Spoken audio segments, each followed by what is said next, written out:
Hi, everybody. Today I'm going to talk to you guys about falling objects, which doesn't seem like a real complicated subject. But as you may have picked up on in physics, we can take a simple subject or a simple sounding subject and make it a lot more complicated by trying to add math to it. The cool thing is we can get more out of it, but it does require a little bit more effort on our part to be able to expand our understanding of things. So how do things fall? Well, we've talked already about the idea that objects are accelerated towards the center of the Earth due to a gravitational field. That force, the gravitational force, is the same thing as the weight. We've talked about that just a little bit up until now, and we know that it's a property of mass, but we haven't really talked much about how they actually fall, how they move when they fall every single time. So ideal conditions, again, no friction or air resistance. And then we'll compare that to real conditions in which there is friction and air resistance, and so we'll have to try to see what that looks like. For a free body diagram for ideal conditions, the situation is pretty simple. If something's falling, there's only one force that acts on it, and that force is acting in the downward direction. That's the force of gravity. So what's the net force look like for falling conditions under ideal conditions? And that is the acceleration that is produced. It comes from the only force that there is. In this case, the only force is the gravitational force. And so we could say the gravitational force is equal to the mass times the acceleration. Now you already know what the acceleration due to gravity is because we found it in two different ways. That acceleration due to gravity is that 9.81 meters per second, which we call little g, right? So little g is going to be substituted in right there. Right there, little g is 9.81 meters per second. Now here's the question for you. You may have seen that some people put a negative in front of that. In fact, in the graph, you guys found that you had a negative in front of that. And the answer is I could put a negative in front of that. What does that negative actually mean? It means down. So if you understand that it's down, you don't really need to put in a negative for reasons we'll talk about in a minute. Let's compare that with real-world conditions. The real-world conditions are a little bit different. So you've got the object that's falling, right? And of course, it still has that gravitational field attracting it. So it's got a gravitational force that's being applied to it. But there's another force that's being applied as well, and that is the force of air resistance. Now, if the object is moving down, air resistance is moving opposite of that, is working opposite of that force. And so we end up with a air resistance force that goes up like that. Sometimes air resistance is also called drag, so it's you get the idea. So what's the net force that's actually acting on this? Well, because these are going in opposite directions, you could subtract those forces to figure out what the remaining force is. That remaining force is going to give us, that's going to be the net force, and that'll give us the acceleration. One thing for sure, though, is that when there's air resistance, the net force is smaller than the gravitational force, and as a result, the net force is going to produce an acceleration that is smaller than the acceleration due to gravity. So again, so the net force here does not equal the gravitational force. In fact, we could say that the net force is actually less than the gravitational force, and therefore the acceleration that's produced is less than the gravitational acceleration. So hopefully that makes sense. 9.81 would be the ideal, perfect acceleration due to gravity. Downward acceleration when something's falling, but rarely does anything ever get that. Small objects have a very small air resistance force, and objects that aren't moving very fast have a small air resistance force. So you can approximate it by using a small object that falls for a very short period of time so it doesn't go too fast. And that will approximate no air resistance, and we'll do that pretty often in class. But as soon as you get larger objects, as soon as you get objects that move very fast, the air resistance force becomes quite big, and so you have to take that into account, and that's where you really see a different acceleration compared to the acceleration due to gravity. One of the interesting features about this is that the acceleration due to gravity is actually the conversion factor between the weight of the object, the force of gravity, and the mass. So the more mass there is, the more gravitational force there is. But if that's true, then this becomes a constant right here. So it doesn't really matter what the mass is. This little g is going to be a constant. So contrary to popular belief, and contrary to what seems like would make sense, the acceleration due to gravity is a constant for all objects. So it doesn't matter how much mass you have. If you have 1 kilogram or 10 kilograms or 100 kilograms, in ideal conditions, the acceleration due to gravity is always 9.81 meters per second down at the surface of the Earth. So there's the down part right there. So don't forget that. Obviously, it's towards the center of the Earth. And that never changes. It's always directed towards the center of the Earth because that's the direction of the force of gravity, always towards the center of the Earth.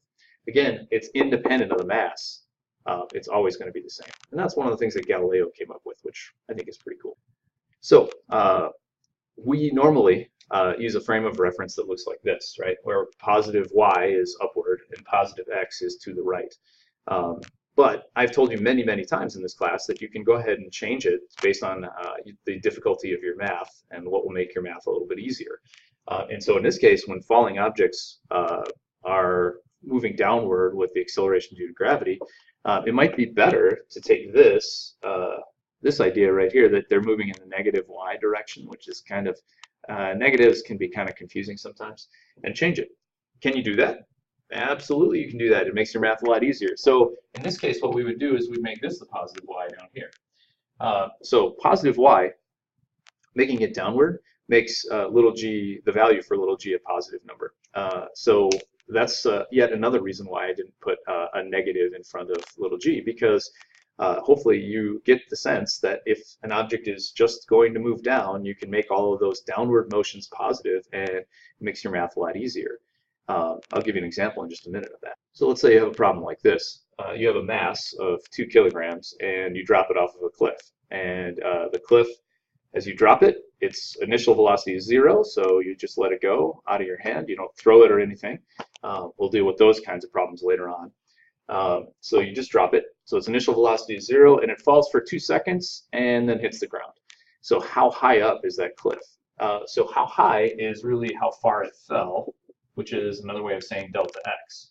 Just a helpful hint, sometimes I may actually write delta y if it's a problem with falling, because we're talking about a change in the y dimension rather than a change in the x direction. But they're the same thing, really. It's just still displacement. In this case, it's just vertical displacement. So what's the delta y? Okay, well, I have a formula, but it needs the acceleration. Well, thankfully, I know what the acceleration is. It doesn't matter what the mass is. That doesn't have anything to do with this. That's a distractor. The acceleration due to gravity for all objects is 9.81 meters per second per second. Now, you may notice here that I didn't make it negative, so I'm assigning downward as a positive dimension right here. So hopefully that's okay. So the velocity, if you calculated the velocity right before it hit, you could. It would have a positive velocity because I've defined positive as down for this case, because I think it makes the math a little bit easier. So what formula do I have that has all 4 of these things in it? Well, remember, this is another way of saying A.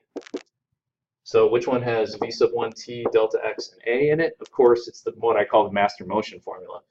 So it looks like this: delta x, or in this case delta y, equals v1 times t plus 1/2 at squared.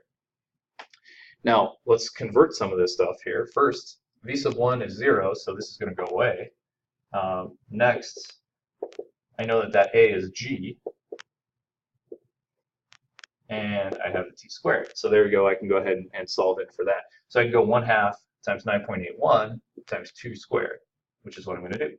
1/2 times 9.81 times 2 squared, and I end up with 19.6. I'm just going to assume three sig figs on this one, so it's fine, meters. So how far did it fall in that time? It fell 19.6 meters. How did I figure it out? I used that master motion formula to be able to do that. And that's how you can do it. That's how we figure out all sorts of information about things that are falling. All right, so the last piece of this is about air resistance. So we're back to the real world again. Obviously, the problem we just did is in the ideal world, so we didn't take into account air resistance, which we will likely not do very often.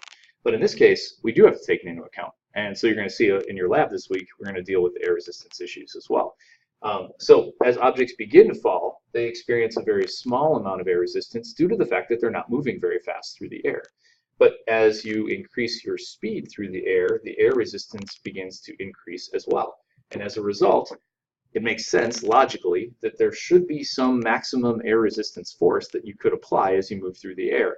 It turns out that the fastest you can go is when your gravitational acceleration balances out your gravitational force balances out your air resistance force. Because what happens when those two balance? What happens to your acceleration at that point? If the downward force and the upward force are the same, you're in equilibrium. And if you're in equilibrium, you have what we call constant motion. So you can fall at a constant rate so long as you have enough air resistance. And there is a velocity at which you will have that much air resistance, and you won't increase your speed anymore. And that is the terminal velocity. Terminal velocity is not how fast you're going when you die. Some people think terminal and they think death, that kind of thing. That's not what we're talking about here. We're talking about terminal, meaning that's the fastest you can go through air. So it doesn't really matter